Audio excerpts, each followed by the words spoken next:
You are listening to a sermon from Village Baptist Church in Petaluma. For more sermons like this one, please visit our website at villagebaptisthome.org. Our mission is to win people to Christ and develop them into active disciples. We pray this sermon is a blessing to you. Now let's hear today's message. Hello, my name is Shantae Okoyen, and today we will be joined by Michelle Shelfer, and we're going to be talking about her book, Prepare a Room, A Path to Peace and Healing for Those Hurt by Abortion. Thank you so much for joining us today for this interview. Thank you for having me. Of course, yes.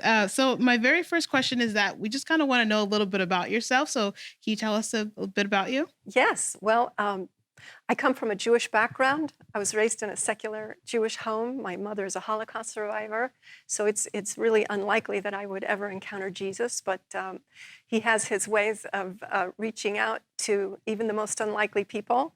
And so I did encounter Jesus and become a Christian about 16 years ago, already in my late 40s.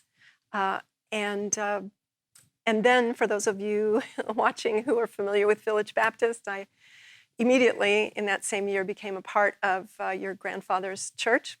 And so we know each other from that setting. Yes, we know you for a very long time. So can you tell us a little bit about your personal story with abortion and how this book came to be? Yes, well, I did have an abortion experience. And the reason that it occurred had everything to do with my lifestyle and also the way that I was raised up and taught. First of all, I was taught that every woman has a right to an abortion, and that the abortion was what you might think of as the signature event in a feminist young woman's life. When she declares, it's my body, I can do what I want. It's a statement of independence and a statement of autonomy, and my body, myself, and all that kind of indoctrination that filled my head. And what goes along with it is sexual freedom and sexual expression, and that was very much a part of who I was and was taught to be even by my parents, to just explore life and live without too many rules. The house that I grew up in, as I told you, was secular, so there really was no touchstone of God or morality as it's taught in the Bible. I didn't have any of that teaching. So it was really just sort of a free spirit doing whatever I wanted to do. And when you have that kind of life experience, you generally do end up pregnant. And so I did. And I was pregnant with my now husband's child. We were boyfriend and girlfriend at the time. When the pregnancy test came up positive, I treated it as though, yay, this is my opportunity to take that bold move and take that step to really experience that signature feminist experience of having an abortion. Now I'm going to be one of those girls. But it became immediately apparent to me, in fact, it was absolutely immediate the moment that the event occurred, that I had done something absolutely dreadful and I had made a terrible mistake. And I was absolutely distraught and traumatized very much by it. And that stuck with me. Long story short, I really didn't deal with it for a long time, but found that it was expressing itself in funny ways in my life, which I talk about in the book. But eventually, when I became a Christian, it became a real stumbling point for me because I was not able to receive the full forgiveness that Jesus offered because I considered that was beyond his reach. It was just too awful. So I went through my own process of finding the ability to, through his grace, to really receive the forgiveness that he offered. And when, so the book really grows out of that because I began to be a point person for my local pregnancy resource center. So when women would call in with a emotional crisis regarding an abortion that they had, they would call me and I would be called upon to give this person guidance. But so many times I found that these people were doing this push-pull dance where they start clearly in crisis and clearly with an urgent need, but the moment that you reach out to them, kind of like a scared animal who's starving, but you can't quite get to them because they retreat.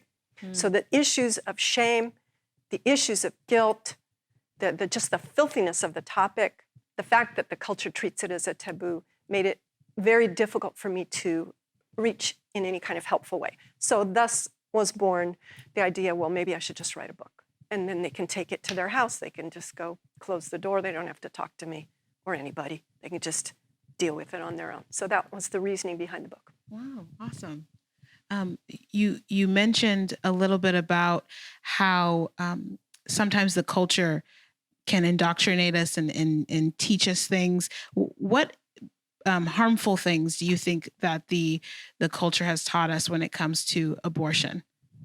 Well, I really think that the culture, and when I say culture, I mean specifically media and even what's taught in colleges and schools and what entertainers are saying and what's being talked about in songs and song lyrics and so on. The culture in general really celebrates sexual convenience and freedom from the consequences of our sexual behaviors.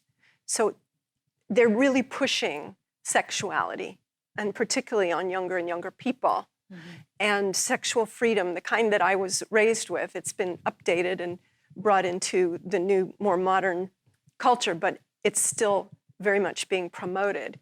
And that culture has an investment in shutting down and closing any door on the possibility that there may be something wrong that happens to a woman, some trauma, some syndrome even, you might call it, that happens to a woman when she has an abortion. They have an investment in closing the door on that conversation because that threatens, then you'd have to scrutinize abortion and say, well, if it's doing something harmful to the woman, maybe that calls into question the morality of abortion. We certainly don't want to do that. We have to be able to have that freedom, have the freedom to have the abortion.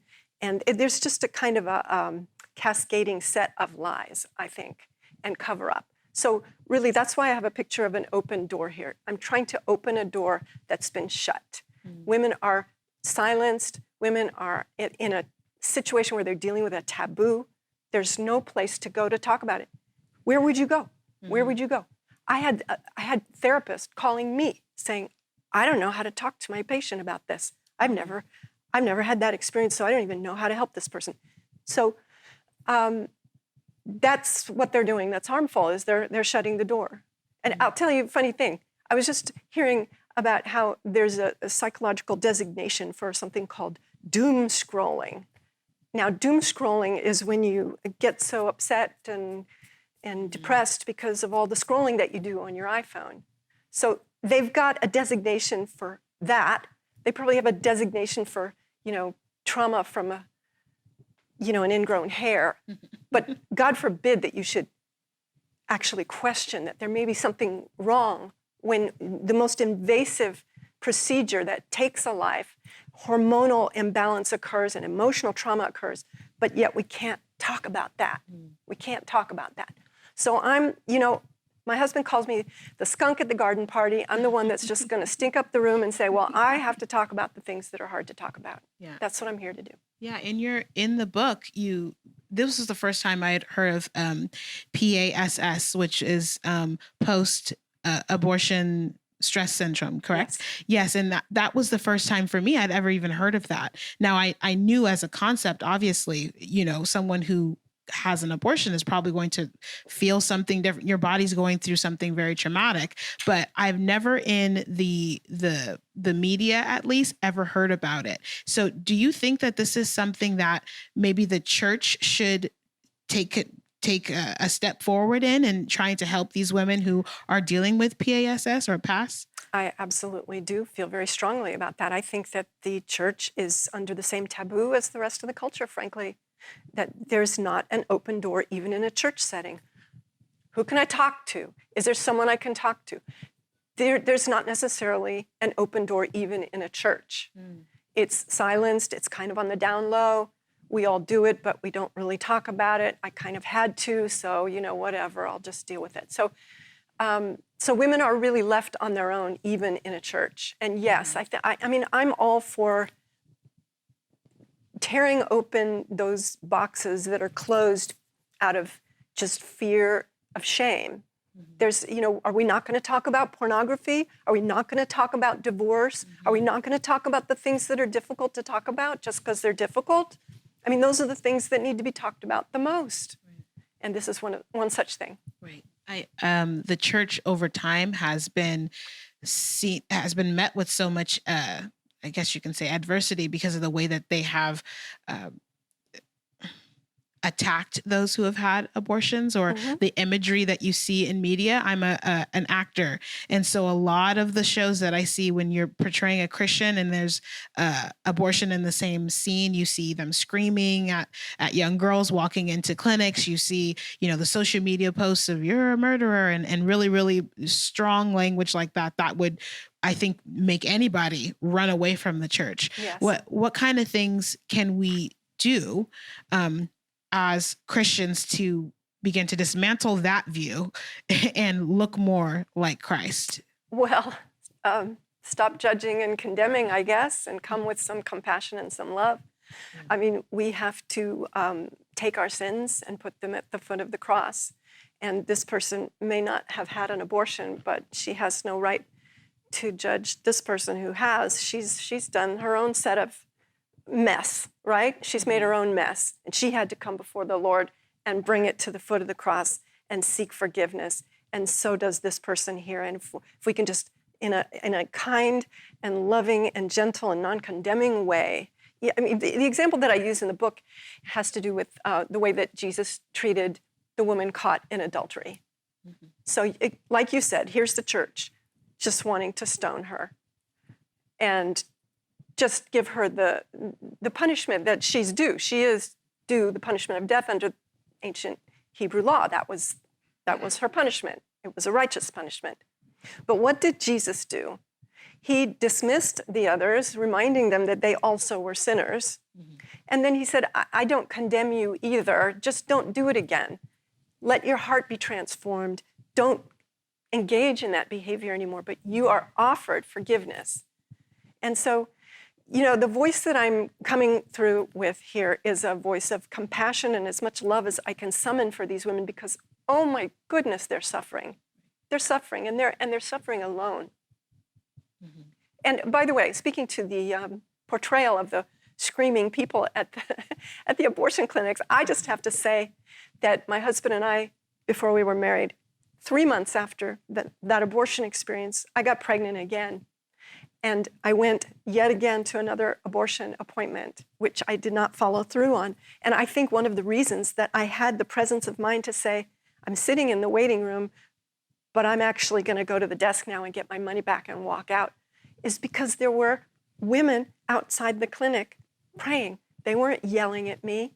The reality is that they're praying in most cases. They're restricted by law from being too aggressive. So they just appeal to God. That group was praying for me as I went in. And what happened? I got married. My husband proposed to me in the parking lot of the abortion clinic. And we got married, and I was 6 months pregnant when we were married, and my son is now the father of 5 wonderful children, and it's a wonderful story. And I'm very grateful to those women, and I actually thank them in the book. So that's not always the story. That's the Hollywood portrayal. Right. And when you have the media, you're always going to get a very specific portrayal that fits whatever they believe. And so there was something else that you mentioned in the book about different abortion stories. Can you kind of expound on that a little bit, of what that means to have different abortion stories? Well, that was the great challenge in this book, is to speak to all the great range of people with some unified message, because everyone's story is different. You've got rich people getting abortions, and you've got poor people getting abortions. You've got people who are forced to abort and people who do it as birth control. You've got every race, virtually every nation in the world. You've got abortions going on everywhere. So how in the world am I, young, old, and the people who are processing their emotional feelings about what they went through, the trauma that they experienced? The person who picks up this book may be 50 years old or maybe 18 years old. How in the world am I going to speak to all these people? And so I really just broke it down to be as simple and generalized as I could in order to reach everyone. But the book is specifically written to people who don't necessarily know Jesus yet, or don't know him fully. Maybe they think they do. Maybe they're sitting in the pews, but yet, like me, they didn't have a way of understanding the totality of his forgiveness. So it's written for people who don't know Jesus and for people who do. It's written for as many, anybody and everybody, including some men.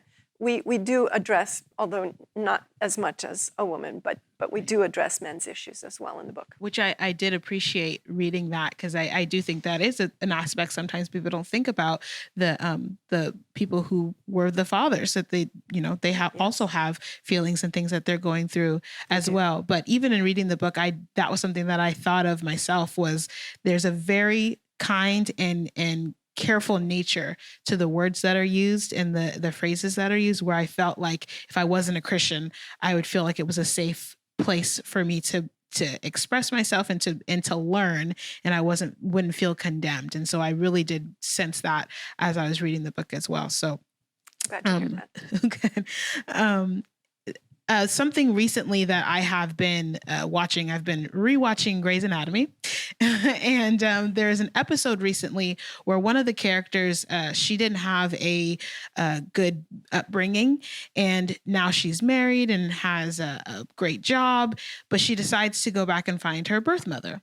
And in going back and finding her birth mother, she finds out a lot of stuff that she didn't want to know about how she was conceived, about, what her father was like, all of those things. And so when she comes back home, her marriage is now affected by the way that she feels, and her career, everything is kind of up in the air. One of the things she says is that, she wishes that she would have never done it. Why did I go back looking? Why did I go back searching?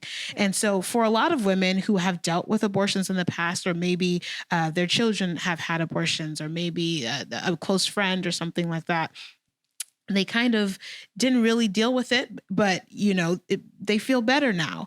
Do you think it's helpful to go back and to reevaluate, that portion of your life if you didn't really, or do you feel like that might, stir up past hurts and people may want to avoid it because of that? Oh, it's going to stir up hurts.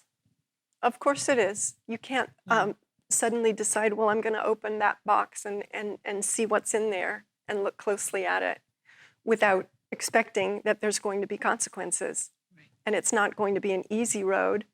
And this is why I set up so much and talk about preparing the rooms, because I really feel like don't minimize the process that you are embarking on here. This is something that will impact all your relationships. Hopefully, when you come through to the other side, it impacts them for the better. But sometimes you got to make an egg, omelet, break eggs and all that before you have the finished product. Not that there is such a thing as a finished, emotional state when we're dealing with these things. But just to say that, yes, it will stir up things. Sure, I can understand a person saying, I don't want to dig it all up. Why would I want to do that? But then you really do need to weigh that decision carefully. I honor that decision. But what are you, either way, you're going to pay a price. You're either going to pay a price in having new emotions erupt that will change things, or you're going to pay a price in that you're going to keep the Band-Aid on there and keep those feelings shoved down to the bottom of the wastebasket so you don't have to look at them too closely. And what results from that? So for everybody, that's different too. Maybe you're having nightmares. For me, I invented an imaginary friend and didn't even realize for decades that this was a place saver for the child that I had aborted, and how she interacted with me, and the way that I treated my dog, like a baby, maybe a little overdoing it with the love for an animal. And everyone has different symptoms. For some, it's very serious. It'll take you to suicide for some people. For others, maybe it's not so serious. But that's the kind of assessment that you have to make. Which price do I want to pay? You're going to pay a price either way. Okay. Do you think, also in the book, you'd mentioned some people wanting to commit suicide, and you refer them to the suicide hotline or to speak with a pastor or a rabbi or something like that. Do you feel like this is if someone does decide to go on this journey to to look back at these things and try to heal, that they have somebody go along this journey with them. Of course, that would be ideal to not do it alone, but some people don't have anybody. Ideally, you have a close friend, or you have a husband or a wife, you have a church family or a women's group or something, or your mother, or somebody who is not going to condemn you and judge you through the process, someone who will respect your confidentiality particularly. That's very important. To go through it alone, I really think that's a very difficult thing. That's a very difficult thing, and I feel for those women who are on that road by themselves, because you do need the perspective of being able to just talk to somebody about things. But the book is designed for that, and it's designed for groups. It's designed for anybody to use under any circumstances. But ideally, you're not doing it alone. You're doing it with someone, ideally, who's had the same experience and maybe who's further along the road than you. So could you tell us a little bit about the Foundlings? I would love to talk about the Foundlings. I love the Foundlings. So the Foundlings is a collection of drawings that I'm doing on a daily basis using my artistic training. And the reason that I'm doing these drawings every day is twofold. First of all, I want to honor and give a face to the faceless children, 1.72 billion who've been lost in abortion worldwide in the last 40 years. And the second reason is that the child that I aborted played an absolutely central role in my journey to peace and healing and accepting the forgiveness of Jesus. So I think of these foundling drawings as being ambassadors of God's grace and forgiveness. And my hope is that they will act as ambassadors for other people as well. Mm-hmm. So you can see all the foundlings. There's 143 of them as of today on our website. You can see a small sampling of them in black and white in the back of the book. And you can even buy them. Oh, awesome. We made prints of 11 that we selected to print great. up. There was another question that I thought of I was going to ask you. For a lot of people, we know that abortion is a very touchy, sensitive subject.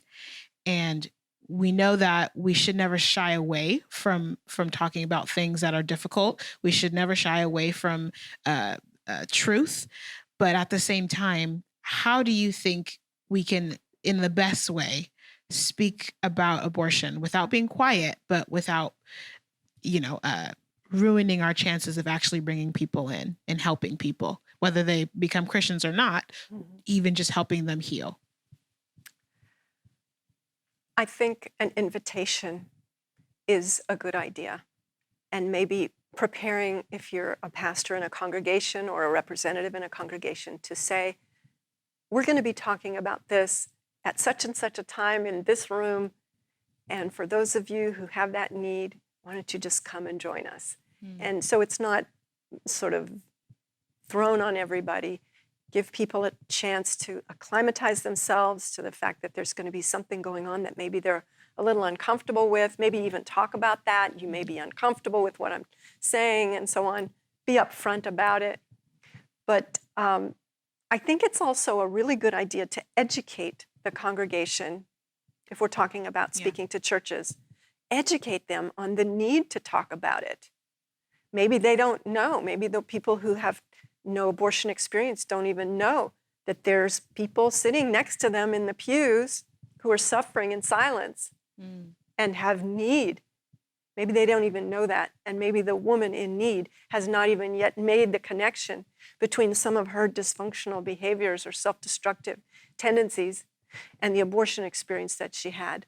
So if you can educate in a very gentle and loving way, and the reason that I made this book, this bright colors, is I feel like I'm an ambassador from a joyful place, reaching out to somebody who's in a drab and dark place where the colors don't look like that.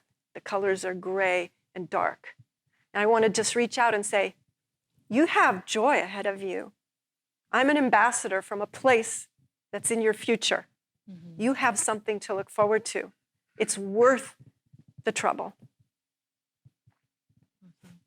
Thank you so very much for speaking with us today. And can you tell the people where we could purchase your book? Yes.